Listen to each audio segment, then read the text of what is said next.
Hello everyone and welcome back to another episode of my Out of the Park Baseball 22 series here with the Pittsburgh Pirates, and we're going to be picking off right where we left off after the last video in the offseason. Of course, I had mentioned kind of what needs I was kind of looking to attack for the offseason, and today we're going to begin, as you can see, with the free agency filings and go ahead and look at the guys who are available, who we can use to fill in those gaps. Of course, we're looking for a middle infielder, a center fielder, and a starting pitcher. That is what we're mainly looking for. First, I'll go ahead and look at the starters, just because that we only need one, and we're pretty much just looking for a low-level starter. Of course, we have $28 million left to spend this season, but I'm definitely not looking to go after any of the top guys, because we really can't afford to bring any of them in, because, I mean, we technically could, but it just wouldn't be wise to spend all of our payroll on that, because we definitely have a lot of holes on this team to fill. So kind of looking towards down here in the 50 range starting pitchers, there are a few guys here who really catch my eye. The first is Jimmy Nelson, who hasn't really performed too well in the last few years, especially since the game world has kind of gone on, as we've started the series on Ootp. He really is, okay rated wise. He only wants about $5 million. There are also some other guys here in Taiwan Walker and Michael Walker who want way too much money, and also Matthew Boyd here, who also wants a good bit of money. $4 million, but he also is hurt for a little bit here. I think DeSclafani is also interested. Kind of here. Zach Eflin is also down here, who is not too bad. But I think I want to go ahead up here and look at David Price, who it looks like he's actually been pretty good in the game world, kind of. 3.9 ERA in 2021, 3.48 in 2022. Strikeout rate was pretty high. He was used out of the bullpen last year and was used as a starter the year before. Wants $4.2 million. I think I could probably get him down from that. He wants a 2-year deal. I really would prefer to only give him one. See if we give him 1 year at 3.2. See what he says. Looks like he really wants that 2-year deal. Maybe we'll give him a player option for it, or actually we'll do a vesting option, I think, here. And what we'll do, he'll need 20 games started, and then we'll this, because I feel like if he has 20 games started for us, we'll want him back at probably around $3 million the next year anyways. So we're gonna go ahead and see what he wants. He really doesn't want to go down at all in salary, it looks like. So we'll try 20 games again, and then just go down a few $100K here, maybe to 3.8, and see if we could at least get him under 4. And he's not interested in negotiating, so I think we'll probably have to let it ride out with him a little bit. If he really doesn't want to sign with us, I guess we'd probably go with Eflin. He probably would be the next best option. I'll also see Michael Fulmer, John Gant here, some guys who aren't like too bad here, but we'll save that for later. Now we'll go ahead and look at shortstops, or at least guys up the middle. Lots of guys here who have quite a high demand. Not really interested in anyone who's making over about $5 million. Hedger Varese here. Galvis is a pretty good guy in OTP to get. I don't really like his hitting range, and his defensive ratings also have gone down quite a bit. Here's Kevin Newman, of course, who was on our team this past year. We let him. We got him off of our roster. Edmundo Sosa, now his defensive ratings aren't too good. Chris Taylor is also here. It's a shame I can't see what his ratings would be if we change his primary position to second base. Also, his infield air is kind of low, which is interesting. He does smash lefties, though. Although I'm not looking for someone who can hit a certain handedness in particular. But this Aramis Admin guy is pretty interesting. Looks like he's been an indie ball, and he has crushed the ball, especially last year. I think that I could probably get him for a pretty low salary. Maybe if we fully guarantee it, we could get him down to maybe have it and see what he says. 2.2. He says he'll consider it. It sounds good to me. And then we'll go ahead and look at a center fielder. Manuel Margot is here. He is 55 overall. He has a great defensive center fielder, and I definitely wouldn't want to bring him in for too many years here. You know what? Actually, I think what we're gonna do is gonna hold off, because I mean, as much as Margot would probably be a good option, I mean, all these center field options down here aren't even really, I mean, incredible options. I mean, none of these guys can even really play center field down here. Inciarte, I would bring him back if I couldn't find anybody else. Mariznek, definitely don't want him. So I think what we're gonna do is gonna go to the Rule 5 draft. And see who's available in there, because we definitely could pick up a guy who we want to play every day. And with admin, pretty much we need at least one infielder and one outfielder. Like I said, Cole Tucker can play center fielder, at least I would. So if we got into the Rule 5 draft and I signed admin here, and we're able to pick up another infielder, if there are no good outfielders available, I would just move Cole Tucker to the outfield. So I think I'm going to go ahead and skip to the Rule 5 draft, and then we'll probably assess after that what we need, as a lot of these like veteran guys, their demands are probably lower anyway. So we'll go ahead and wait a bit and see kind of what the market looks like then. So I'll check in at the Rule 5 draft. Alright, so we've reached the date of the Rule 5 draft now. And we're going to go ahead and take a look at the guys that are available. The only guy who we had that was unprotected was O'Neal Cruz. So I went ahead and protected him by putting him on the 40-man. And that's really the only guy of note that we had to protect. Just looking here, there probably are a few guys here who are pretty interesting. Our scout doesn't actually recommend to take anyone. This Lucan Baker is pretty good. He has pretty decent hitting ratings there, as you can see. Big power bat. Good against lefties. He's a guy who I'd definitely be interested in taking. The only problem is we of course have Co, and he can't play any position other than first base. So neither can this guy. So we can't really stick him anywhere. I mean, yeah, this guy cannot play outfield. He's also 6'4", 280, which is quite big. Willie Calhoun, don't want him. He can't play anywhere in the field. Tyler Frank, could be possible candidate. Can pretty much play anywhere, it looks like, although preferably infielder. Jaron Kendall. Now this guy looks pretty interesting. He has a pretty big power bat. He doesn't really have much ability to make contact with the ball, but he is a good defensive center fielder. To be honest, this might be a guy who we have to take a look at here. This James Outman guy. This is particularly interesting. Gregory Polanco is here. Miles Straw is here. Don't really want him. Matt Season, Travis Swaggerty are also here. Swaggerty's on our roster. I forgot about that for a second. He actually had a good season this past year in AAA. He could be a possible outfield option if one of our outfielders, if the outfielder we take here in the Rule 5 draft doesn't work out, we could go ahead and move him onto the major roster. That's really all the guys interested here. So I think we have to go ahead and take Kendall here. He just has the most potential, I think, out of any of these guys. I also kind of think his ratings are interesting as a high power, high on base guy who could, also play premium defensive position, center field. Also wouldn't hurt, I think, to take a look at the relievers here. We don't really have any lefties in our organization, and Scott Alexander is one that I see right off the bat who I think would be pretty good to have. He's an extreme ground ball guy. Good lefty of the bullpen. Very successful in 2021. Spent most of his time, or all of his time, I should say, in the majors. In AAA last year. So he's a guy who would be interested. Willie Colado's also. And actually his ratings aren't too good here. Junior Garcia is an interesting guy here. He hasn't played above AA. He also is making the league minimum. A good 3-pitch mix. I honestly think he might be the move over Scott Alexander, just because Scott Alexander is making like 1.4. I really don't want to pay him that. We'd have to pay him that if we do that. He's also on option years, although I guess that doesn't matter, of course, since these guys are all Rule 5 guys. I actually think I'm going to go with Alexander just because he's a more established major league player. And plus, we have the money.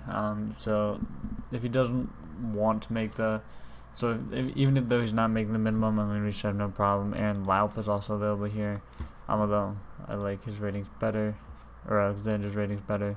And with that pick, I think we're going to be done in the Rule 5 draft. I really considered taking Ryan Thompson and Lucan Baker particularly, but the OSA ratings aren't as high on him. And plus, we just really don't have anywhere to play him. I mean, I guess, we could trade him if we wanted to, but, I mean, he is a good lefty back. Ko is better at hitting righties, but I think, honestly, we probably shouldn't take him. Because again, we just don't have the spot for him, even though he is better against lefties. Take a look at the roster real quick. Of course, we have Ko at first base, and he's much better at hitting righties. We could try to run some platoon here, because I mean, that's the thing. Because Moran just really, I really probably should have traded him in the offseason, just because he doesn't really have a spot. He's not a good defender. He can't really play third. He can't play the outfield really at this point. So honestly, I think we will take Lucan Baker. He'll be our backup first baseman, and he could be kind of a platoon candidate. He's better than, or is more valuable than Moran at this point. So Moran's making $3 million. At this point, I'll probably try to shop Moran again before the season ends. So we're gonna go ahead and take him, and that's gonna do it for the Rule 5 draft. And hopefully, I'll have some news on our Adaman that we offered up to in the offseason soon. Also, I'm going to go ahead and try to bring in a starting pitcher, as I mentioned before. Hopefully, someone like David Price at the bottom here would be interested in coming back. There's Jorge Soler, of course, a guy who we had there. Mel Rojas Jr., an international guy.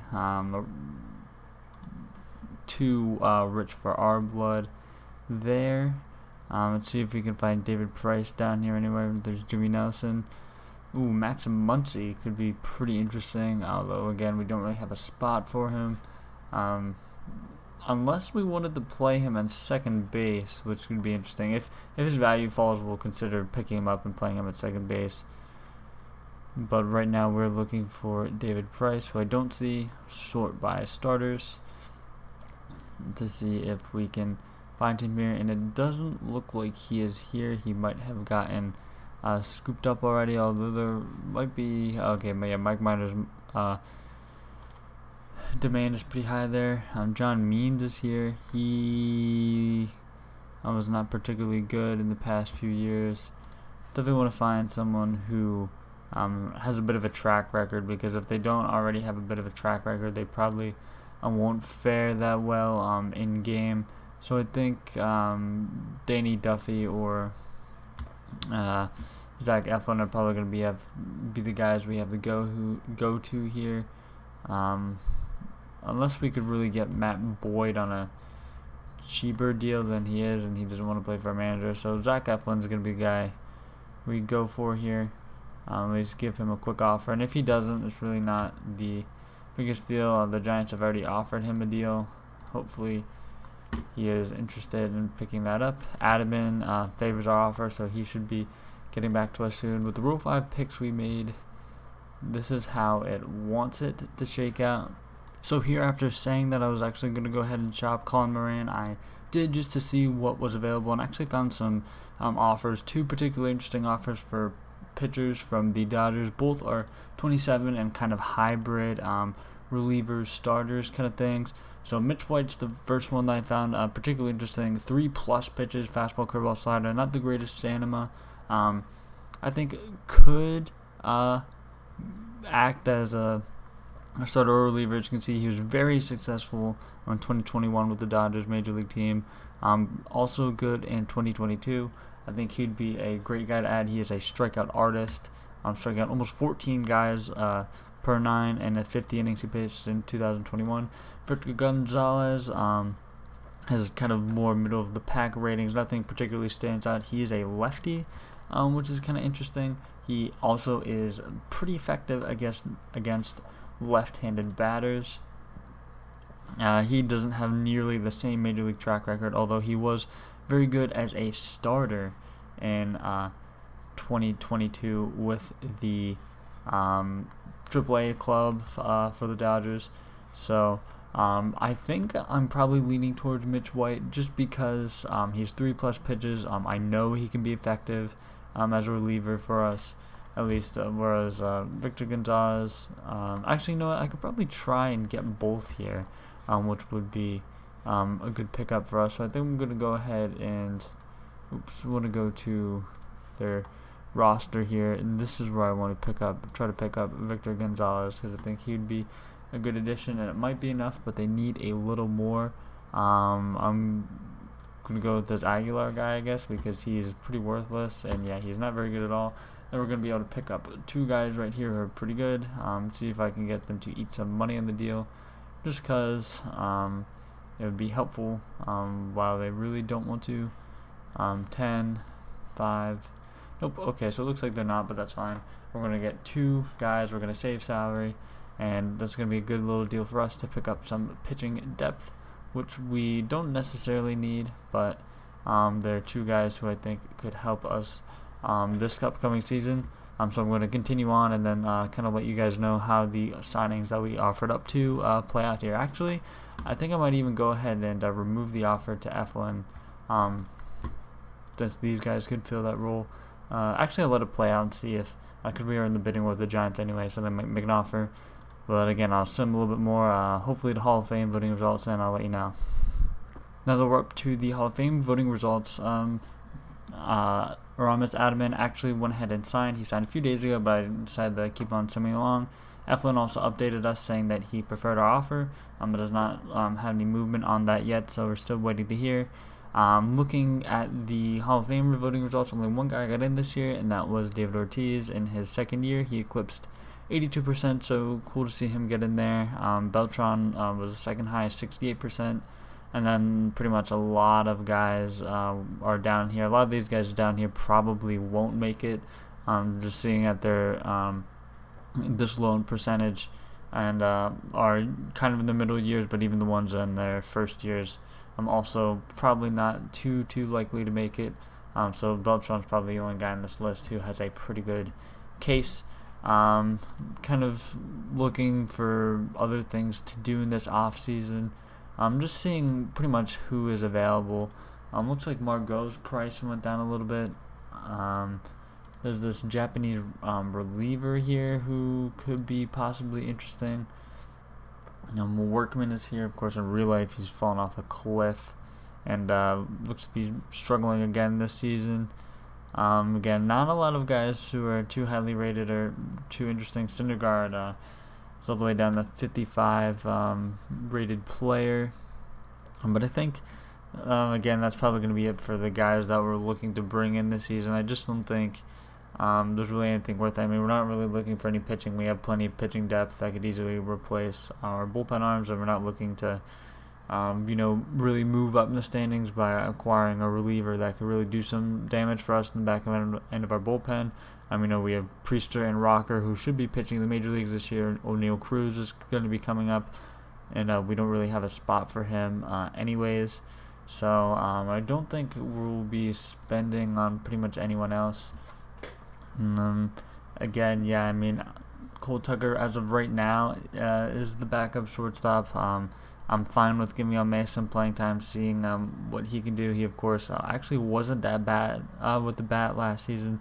Of course, he is fantastic in the field. So I think I might just let this play out a little bit and just see, really, if we can get any value on anyone. But I'm pretty pleased with how our team's lining up this year. We, again, probably, won't be competing for anything, but I'm fine with kind of taking this progressive step forward as we kind of wait for our big arms to come up and see what they're going to turn out to be in the major leagues. So, I'm going to kind of go towards spring training here, and then we'll get into go to the beginning of the regular season and set our major league roster for the upcoming year. All right, so we are here at the at opening day, pretty much, or at the conclusion of spring training right before opening day, and I'm going to go ahead and set the roster. Also, quick note, someone's cutting the grass outside, so you can hear it. Sorry, I have nothing really I can do about it, but nevertheless, Yeah, so with cutting down the roster, pretty much there are a few things that are going to happen. O'Neal Cruz is going down to AAA. I played him in right field. He did all right. He needs more seasoning in right field before he can be a backup corner outfielder on this team, which is the goal. Him to play corner outfield and be a corner infielder, be a little bit of a utility guy because his defensive ratings are pretty good for being both corner infielder and corner outfielder. So that's where he will be. We need to cut down one more guy. At least I think the active roster size is 26. I forget if it changed to 28 or not, but it doesn't really matter because one thing I did realize that we do have to do is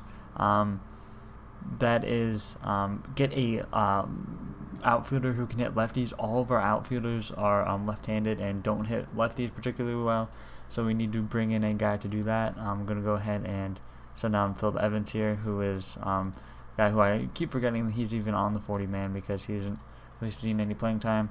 So we cut it down to 13. If it is 28, we'll just add this guy to the roster that we bring in. But I was looking in the free agents, and an outfielder who's available who absolutely smashes left-handed pitching is Andrew Mccutchen. I thought it'd be cool to get a reunion of him to the Pirates. We're going to be fully guaranteeing his major league contract, and he hopefully will be back as a Pirate. So we're going to go ahead and offer him the contract, and hopefully he'll sign on. And we do need a left-handed hitter, so we'll be getting one nevertheless on our bench. So hopefully it's him because, that'd be a pretty cool thing, I think. So now that the lineups are done, or we send everyone down who we want to, can't get the right pitching view here. There it is. So now we have to go with our pitching, who we have a lot of guys who are up pitching-wise. Rocker and Priester will go down at least to start the season. They are pretty much ready. They're both rated 50. So they are almost ready. Jason Adam, he's going down. He has no options, but he's a guy who I want to sound. Anyway, we of course have lots of guys here. Santana, we're just going to DFA him. He's not very good. Same with Matson. We're just going to DFA him as well. Though we'll keep him on for now. Austin Davis, no need to have him on the 40-man since we again acquired some lefties this season. Cody Bolton, I'm going to put him in AAA for now. His stamina went down, so he really doesn't have a place anymore. Will Crow, I'm surprised he kind of wasn't out of options there. Sean Poppin, he can go down. He's out of options, but we're going to send him down because he's pitched pretty poorly in the past few years. So we have quite a few amount of guys here. Richard Rodriguez's ratings are pretty low, but I'm just going to keep him up anyway because he pitched well last year. We'll go kind of financial info wise so we can see how many options are used.